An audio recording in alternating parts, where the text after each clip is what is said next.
자, 곰곰이 보면요. 이런 일들은 분명히 사람이 하는 겁니다. 그러면은 일본의 누군가가 하고 있는 거거든요. 우리는 통상 아베 총리로 알고 있지만 꼭 그것만은 아닌 것 같습니다. 그래서 오늘 많은 언론들이 그 부분 다루고 있습니다. 기사 보시죠. 조선일보입니다. 한국 공경의 선봉장, 일본 세코 경제산업상. 뭔가 누군가 있습니다. 세코 경제산업상. 일본의 경제산업상이면요. 백색 국가 제외 이 부분과 직접적으로 연관된 곳입니다. 거기에 세코 경제산업상이 있다는 겁니다. 그런데요. 아베를 지키는 자민당의 괴벨스라는 소리를 듣습니다. 괴벨스. 히틀러하고 연관되죠. 나치 정권 당시에 선동, 여론 조작의 뭐라 그럴까요? 좋은 말로 귀재고요. 나쁘게는 거의 괴수처럼 꼽혔죠. 그 괴벨스입니다. 그런데 자민당의 괴벨스로 꼽히는 바로 이 얼굴입니다. 최근 며칠 사이에 방송을 통해서 많이 보셨을 거예요. 왜냐하면 발표 장면이 꽤 많이 나왔거든요. 자세히 보겠습니다. 통신회사에 다녔습니다. 홍보과장 출신이라고 합니다. 뭐 이런 홍보 쪽 공부를 했어요. 그리고 2005년 선거 홍보 맡으면서 부상을 했습니다. 집안이 정치가입니다. 그래서 대물림을 했습니다. 그리고 큰아버지의 지역구를 그대로 물려받아 정치인이지만 전혀 국회의원입니다. 아베 위에 어떤 논리든 만들어내는 인물이다. 궤변이든 뭐든 만들어낸다는 겁니다. 그리고 아베 괴벨스 관련 책을 직접 선물하기도 했답니다. 잘 읽어보라고. 이런 관계였군요. 관련 기사 하나 더 있습니다. 보시죠. 중화일보입니다. 일본 경제보복의 선봉 세코 산업상은 아베의 괴벨스다. 아까는 자민당의 괴벨스인데 여기 또 아베 괴벨스라는 말은요. 실제 일본에서 불리는 별명이라고 합니다. 우리가 붙인 게 아니고요. 일본 내에서 붙은 이름이랍니다.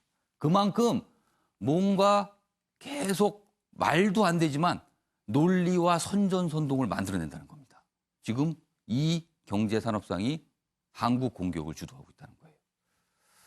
그리고요, 또 있습니다.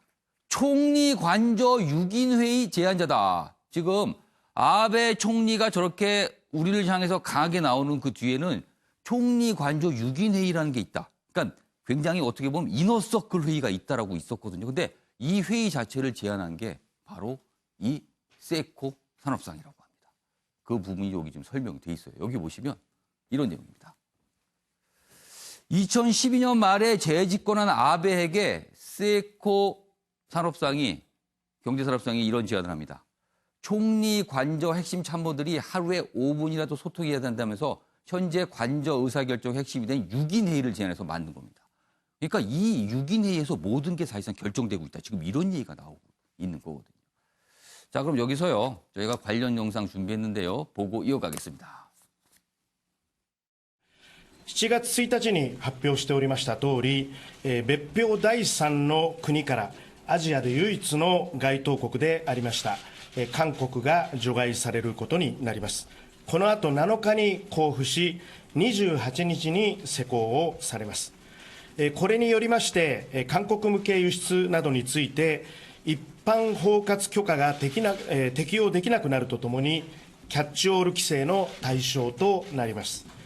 あくまでもですね、今回の閣議決定は、韓国の輸出管理制度や運用に不十分な点があることなどを踏まえた輸出管理を適切に実施するための運用見直しでありまして、もともと日韓関係に影響を与えるなんていうことは全く我々は意図しておりませんし、ましてや何かに対する対抗措置といった種類のものでもないわけであります。 자, 아베 괴벨스라고 토론하는데요. 그럼 어떤 논리를 개발하는 걸까요? 여기 보시죠. 앞으로 신뢰 대화 가능한 환경 만드는 건 한국의 책임이다. 우리한테 일단 책임을 돌리는 이런 부분도 있고요. 그리고 이런 주장도 했죠. 사실 이 주장 보시면요. 일본의 수출 규제는 수출 관리지 보복 아니다. 이런 논리 피거든요. 누가 봐도 보복인데 보복 아니라고 하고 이 논리를요. 일본 당국자들의 앵무새처럼 따라하고 있습니다. 시작은 바로 세코 산업상입니다. 괴벨스 맞군요. 그리고요. 한국 냉정하게 대응해야 일본이 냉정한가요? 이런 얘기입니다. 지금요. 자, 신종환 교수님.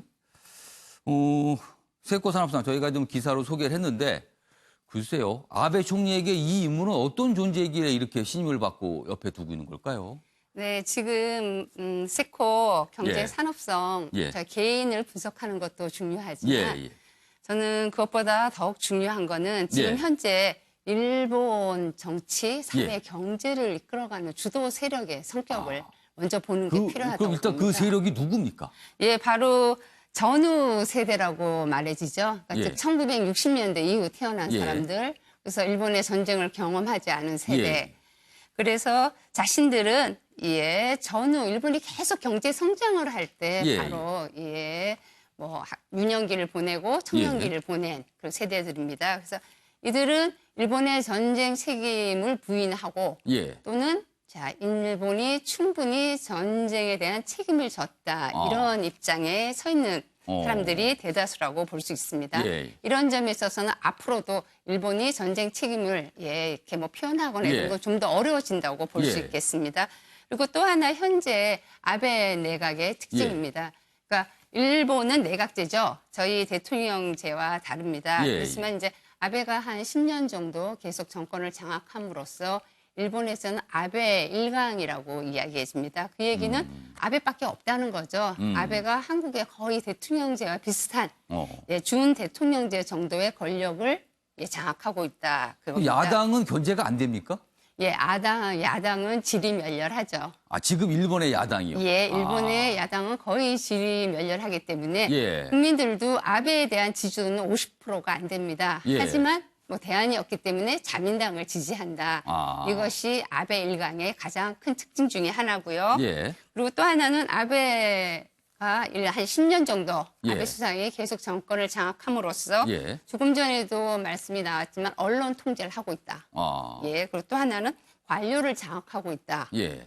이 가운데서 관료들이 일본말로는 손타쿠라고 유명하죠. 알아서 기는 거죠. 아. 알아서 정권의 입맛에 맞춰서 행동을 한다. 그러니까 정권을 잡은 그 진영이 요구하는 걸 알아서 갖다 주고 알아서 움직여 주고 이런 게 관료들의 모습이라는 거네요.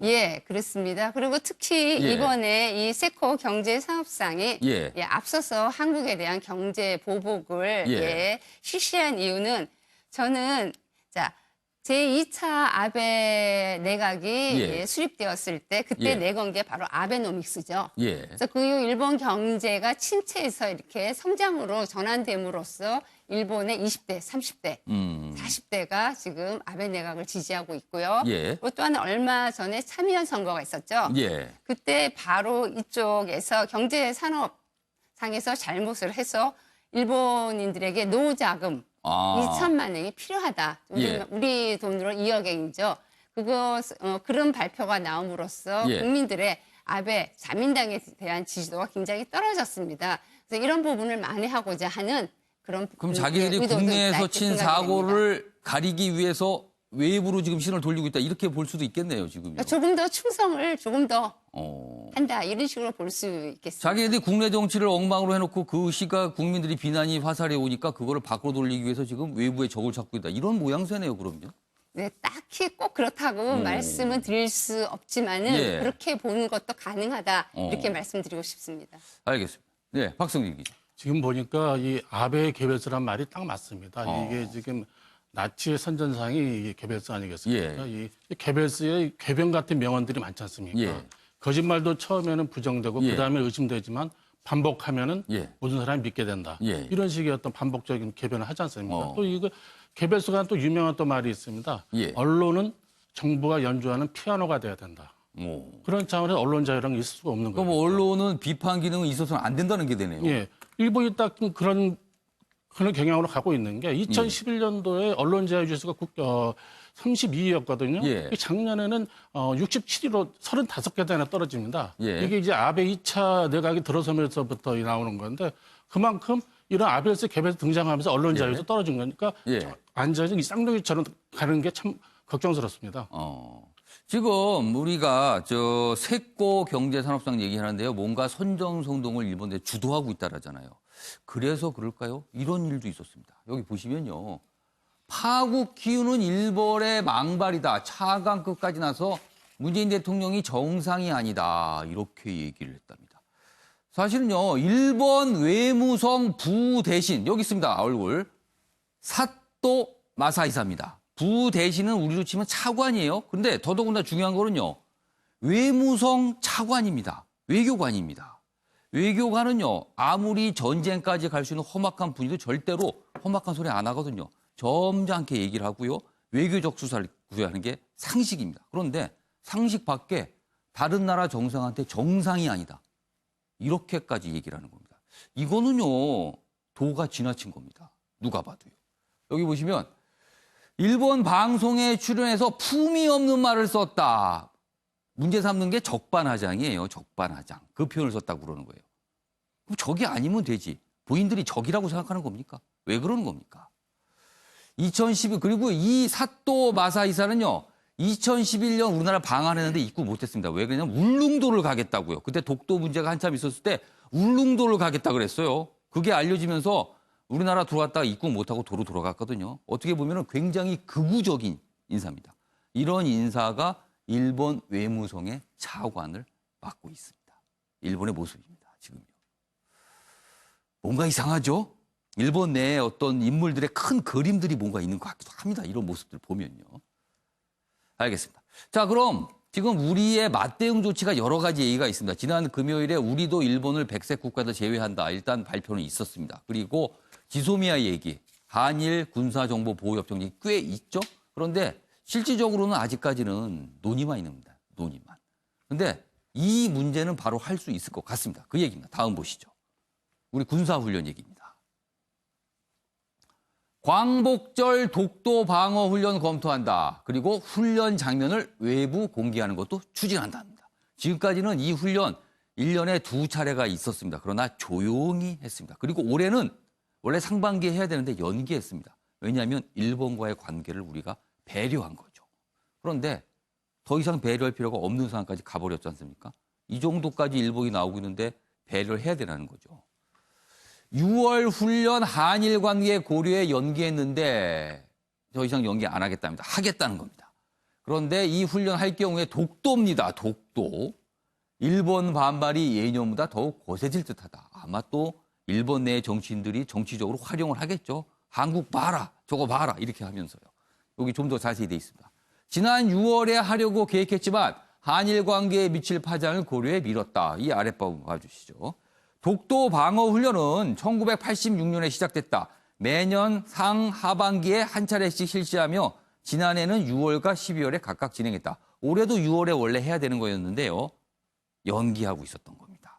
왜냐하면 일본과의 관계 때문에. 자, 박성진 기자. 네. 결국 해야 되는군요. 지금 상황을 보니까. 그렇죠. 저기 예. 일본과의 관계를 고려해서 안 예. 하려고 했던 거를 하게 되는 분위기인 것 같습니다. 이게 날짜를 잡는 게 날짜도 아마 이달 말쯤 예. 백색 국가 제 시점에 맞춰서 하지 않을까 하는 이틀에 걸쳐서 하거든요. 이 훈련. 이 훈련 자체가 이제 우리 잘 알려져 있다시피 1986년부터 시작된 훈련이거든요. 예. 당시 시작할 때 동방훈련이라 이름이 시작됐고 그 이후에 이제 우리 국력도 국방력이 강화되면서 이 참가 전력도 커집니다. 예. 2008년부터는 예. 이 F-15K 작전 반경이 예. 넓어서 F-15K도 등장하고 그 이후에는 UDT가 참가하는 이 상륙훈련도 있고 최근에는 이 해군 신속 기동부대인 일개 분대가 이 포항에서 날아가서 헬기로 강화하는 예. 또 상륙훈련까지 실시하고 있습니다. 예.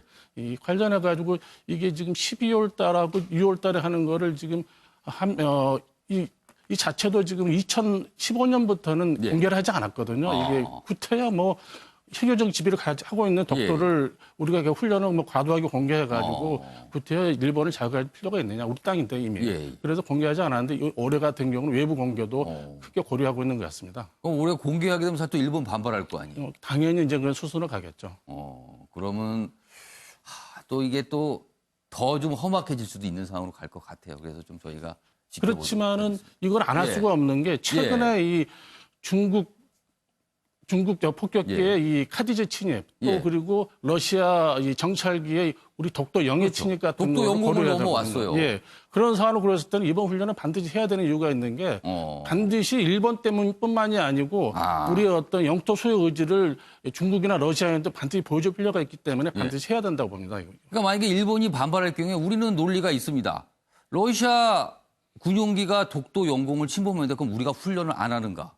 자, 우리가 이런 주장을 했을 때 일본에 있는 아베의 괴벨스는 또 어떤 논리를 말로 낼까요? 제가 한번 기다려 보겠습니다. 어떤 논리를 또 들고 나오는지. 알겠습니다.